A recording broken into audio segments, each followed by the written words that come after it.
Summer means watermelon, and while it's fine on its own, I've got a pie that incorporates the summertime staple. So to start, I've got a fourth of a cup of boiling water in a whole container of watermelon jello. Now I've whisked those together and I've let it come back to room temperature. You don't want this jello to be hot when you're mixing the next ingredients.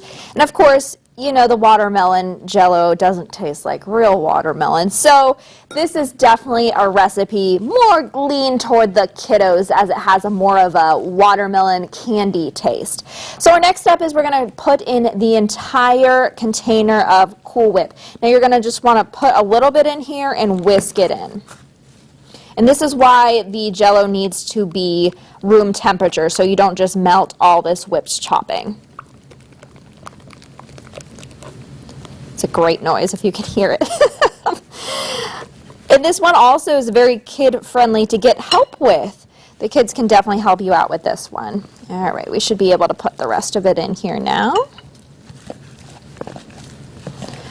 And I'm telling you, whipped chopping, you've probably seen a lot of my recipes incorporate whipped chopping because it's so versatile. I mean, it can be a frosting, it can be a filling. It's very, very versatile, as well as the jello. You'll also notice that I've done a lot of cakes with jello.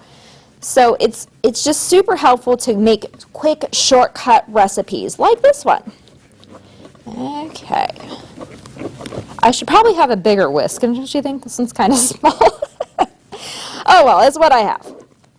All right, so we're nice and incorporated. Our next ingredient is the actual real watermelon. So I've got 2 cups of it. I pre-bought the chunks because honestly, who are we kidding? Cutting up a watermelon takes a lot of work. So I bought the pre-cut watermelon. I cut it up even smaller just to make it a little bit easier to eat in this pie. And you also want to strain this too. You don't want all those extra juices. So you see all this in here right now. I'm going to try and avoid getting any extra moisture in here. And again, this is 2 cups if you didn't hear that.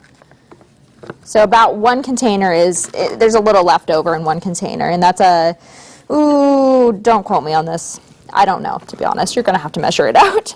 So we got this all incorporated. And my next step is I'm going to put it into a graham cracker crust. And while I get that ready, you know somebody has a finished product over in the Weather Center. So Joe, what's it like? This is something.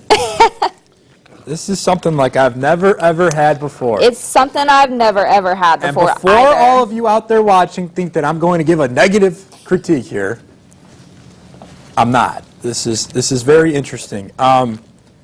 Sierra, you and I talked about this before we came on. Mm-hmm. I think if you've got younger kids who are a big fan of, say, Jolly Ranchers, yes, they're going to love this because this tastes just like a watermelon Jolly Rancher. And what's cool is it's got that Cool Whip in it, so it's very refreshing. Couple thoughts, though. Sure. The watermelon chunks add something to this that I can't explain. It adds a nice texture, and you know why? Because you pop this into the freezer for 2 hours. I, of course, gave the one Joe has, it was in the freezer overnight. So it has like a frozen watermelon element to it, so it adds like a cool, crisp crunch. It's hard to explain, but it's really creamy, it's easy to eat, super kid-friendly, and so quick to put together. You just have to plan a little bit ahead because it does have to go into the freezer for 2 hours. So if you want to try this recipe or any of the recipes that I've had for Cooking with Sierra, head to Wayne.com, click on the Lifestyle tab, and you'll see Cooking with Sierra. I'm not going away. I have more tomorrow with Cooking with Sierra as well. We'll be doing a pork tenderloin with bourbon sauce. Look forward to that.